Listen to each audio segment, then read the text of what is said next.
Қайырлы күн, башаларыңа бүгін осындай миксерсіз вилканың көмегімен бір бананнан пирог дайындайтын боламын.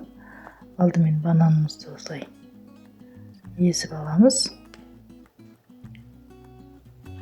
Езілген бананымыздың үстіне 2 жұмыртқаны жарып, осылай араластырып алатын боламын.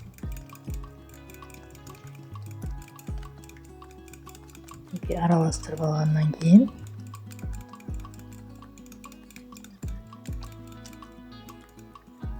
үстіне сүтімізді құйып, тағы да араластыратын боламын. Мөлшерлерін видеоның соңына жазып кетем, сол жерден қарасаңыз болады.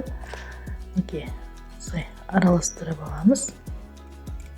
Езілмеген банандарымыз осылай езіп жүрсек болады. Одан кейін сұйық майымызды құйып, 200 граммдай шекерімізді салып, осылай қырып түсіріп аламыз да. Одан кейін араластырамыз тағы да. Қанты ерігенше тағы да араластырып аламыз. Осымен біздің массамыз, сұйық массамыз дайын. Енді ұнымызға бір шай қасық разрыхлитель қосып, осылай ұнымызды араластырып аламыз. Енді бұл сұйықтығымызды екіге бөлемін.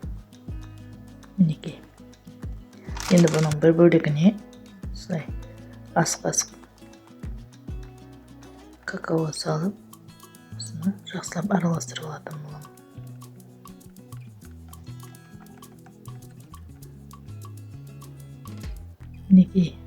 Енді бұның үстіне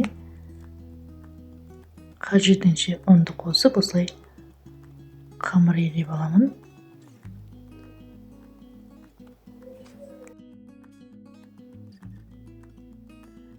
Алдын ала пешімізді қыздырып дайындап қоямыз. Осылай ұнды қажетінше сала отырып қамыр илейміз.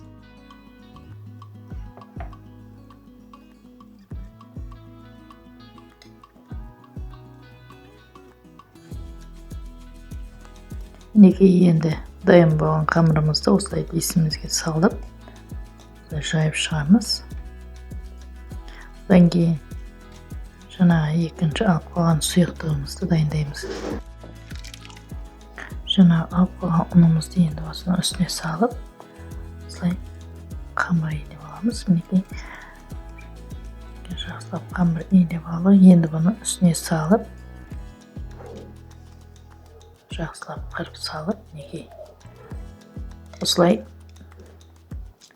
қырып салып 180 градуста пешімізде пісіріп алатын боламыз.